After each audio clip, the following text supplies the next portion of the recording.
What's going on, people? Mike C-Town here with another episode of Records and Ramblings. I don't really have any ramblings, but I'll just say hopefully you guys are all staying safe, staying indoors, staying entertained. You know, I'm trying to do some more videos for you guys so we can keep each other entertained. We can act like we're hanging out and shit.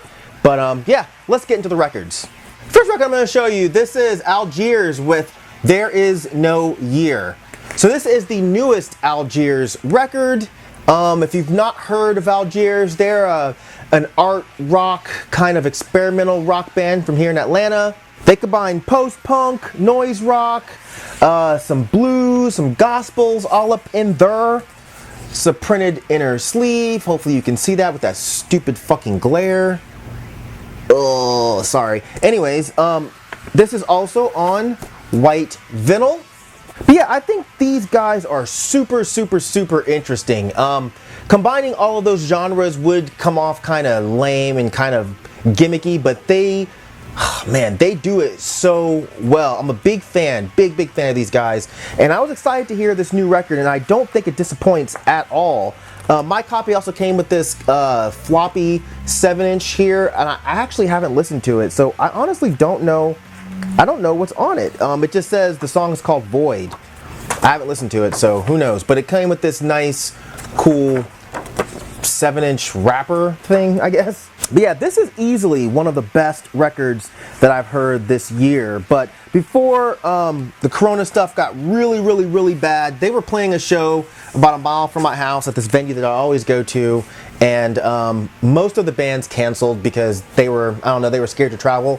But again, this is before it was really like mandatory that everyone stay home. So I went ahead and went, and yeah, man, if this was the last show that I get to see before the apocalypse happens, then I'm okay with that because they put on a fucking amazing show.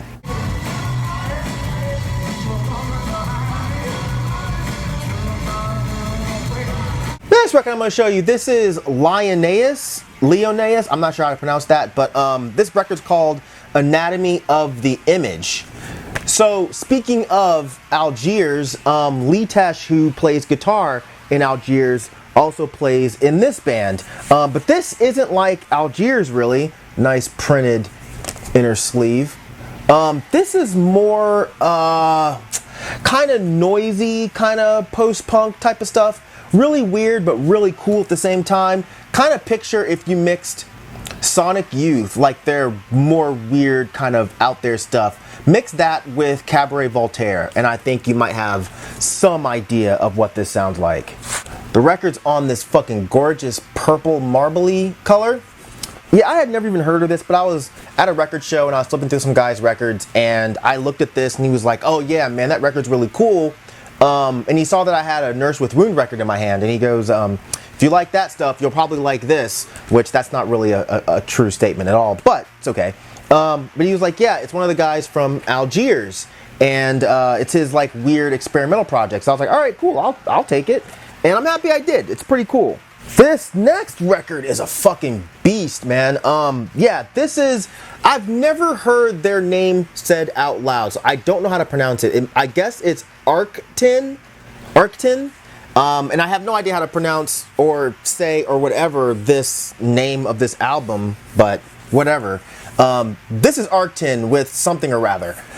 This came out on Amrfati, however you pronounce that.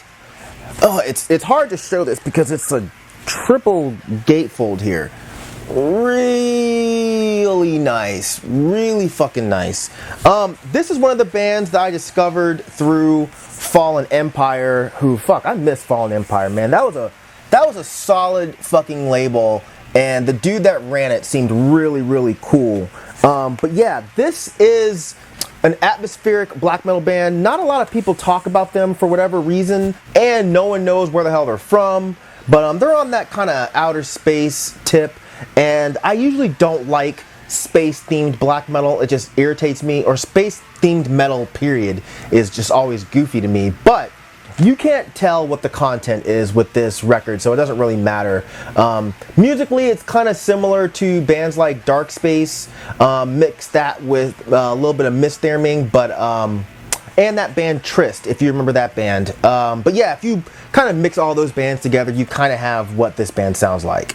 Really nice blue, kind of marbly, splattery type of dealy.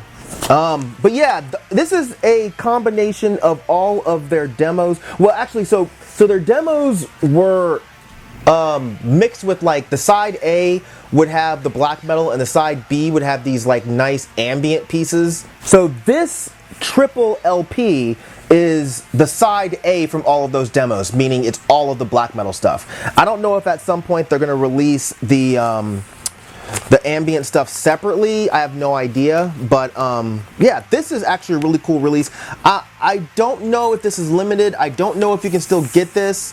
If you can and you like really well played atmospheric black metal, then I definitely think you should pick this up.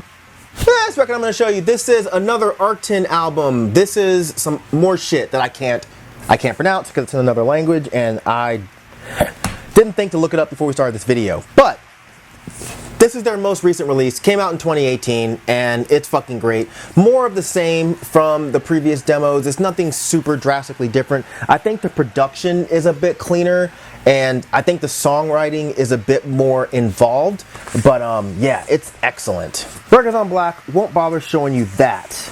Now this one I believe you can still get fairly easily, so definitely do that. Alright, you're about to show some hip-hops. Some motherfucking hip-hops. Myke, where the hip-hops at? Right here, boy. This is Kristoff Krane with Kairos Part 1. So, this is great hip-hop that came out in 2017. I forget where Kristoff Krane is from, but this record is super duper duper dope. If I had to kind of describe his style, I'd have to say it's sort of a mixture between, let's say, sadistic and Sims, which I feel like I described somebody else like that recently too, I don't remember. Records on Black won't bother showing you that. There's a ton of personality here, a ton of passion in the way he raps, which is why he kind of reminds me of Sadistic, and he has that kind of smooth, effortless flow that sounds so nice over these kind of beats, which is kind of why he reminds me of Sims. But I still think he has a very unique style. Like, those two rappers are just references as far as, you know, if you like those artists, then you'll probably like him. But yeah, this album is seriously awesome. I wish I'd given it more time in 2017. I think it would have climbed up on my best of the year lists. But yeah, oh, he's also a part of Face Candy. If you remember Face Candy with Idea, they had a couple of records. I think they both came out on Rhymesayers back in the day. This was on Fake 4. Shout out to Chesky. Next record I'm going to show you, this is the other Kristoff Krane record. This is Kairos Part 2. Oh, those lights are harsh. Sorry if you can't see any of it. If it just looks like a white square. Ugh. Anyways, this is the companion piece to Kairos 1, of course. I think I like Kairos 1 better. This one is a bit more ambient, a bit more airy. I feel like Part 1 has a bit more aggression to it, but this is still a fucking dope record. Really great flows, some nice wordplay. His rhyming ability is seriously top notch. It's printed inner sleeve. Records on Black, won't bother showing you that. But yeah, if you are a fan of stuff like Sadistic, if you're a fan of stuff like Idea, if you're a fan of stuff like Atmosphere, Sims, you know, that kind of stuff, I really think you should give Kristoff Krane a shot. You probably already know who he is. But if you don't, then look him up, because yeah, he's good shit. Side note, there used to be this guy that would constantly piss and moan because I never reviewed these albums. Even though I told him more than once that I liked both records, he just always fucking cried, oh, Myke doesn't like Kristoff Krane. Myke doesn't fuck with Kristoff Krane. He didn't do a review of him. Like, I really can't understand why people think that if I like a rap album, I absolutely have to review it, or I just don't like it. Like, where does that come from? You guys can't think that I review every single thing that I like. Sometimes I just want to listen to music because I like listening to music. Sometimes I don't want to have to put my reviewer hat on and have to break everything down. I know it doesn't make sense to you guys, but you know, this is another reason I can't stand talking to like 75% of rap dudes. Not that fucking metal dudes are that much better. Metal dudes are kind of stupid too sometimes, but you know, I wish there was like a nice happy medium in there somewhere. between dumb metal dudes and annoying rap dudes. Is that like, who's in the middle? Like really nice industrial dudes. Industrial dudes aren't annoying. I just realized that. They're not. Why is that? Why are industrial dudes not annoying, but everybody else is? I don't know. Let's ponder that. But right now, let's talk about some Maniac Butcher. I'm so happy to see other people finally talking about Maniac Butcher. This is such a fucking great band. This is Barbarians, by the way. I've been a fan of Maniac Butcher for years, and I always found it weird that no one else really seemed to give a shit about them. But then again, when you look at those covers, I mean, when I first saw the covers of their albums, I thought they were just going to be a fucking joke band. But this is the epitome of don't judge a book by its cover, because the cover makes you think they'd be a joke, but these motherfuckers are not playing around. This is dark, primitive, evil sounding black metal. Abrasive and ugly sounding black metal. Really nice inner thing here that I can't fucking say. Inner page. What is this called? Insert. Jesus Christ. Records on Black won't bother showing you that. I never thought I would ever get a copy of this, because the original came out in '95, I believe. It was on Somber Records, so that shit goes for a little bit of money. But I was so glad when this got reissued last year. I believe it's limited to 300 copies. Yeah, if you've not heard this shit, you definitely need to get on it.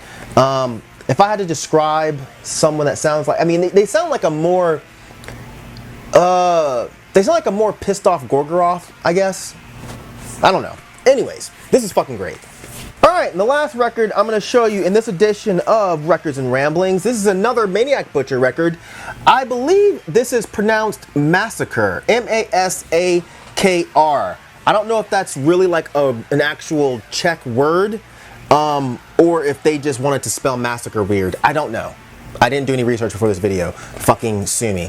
But yeah, this is a great album. Yeah, the last one I showed you was their first release, and this is their most recent. This came out in 2010. It's great as well. It's a bit more polished than their other stuff. Not as wild sounding as the previous material, which is why this is probably my least favorite Maniac Butcher record. It's still a fucking great album. I still listen to it. I just feel like if I'm in a Maniac Butcher mood, I will go for one of their other albums, like Lucan Antichrist. It also has this fucking ridiculous poster that I kind of wish I would not have bothered to fucking open, because it's big and it's whatever. It's a cool poster. I'll probably never put it up though. I definitely should not have opened this, because this thing is a bitch. Alright, so that's going to do it for this edition of Records and Ramblings. Hopefully you guys enjoyed it. I'll try to knock out some more videos for you guys, since we clearly don't have anything better to do. So yeah, as usual, thank you for living, thank you for loving, thank you for being you, and I'll see you guys next time. Alright? Peace out, boy!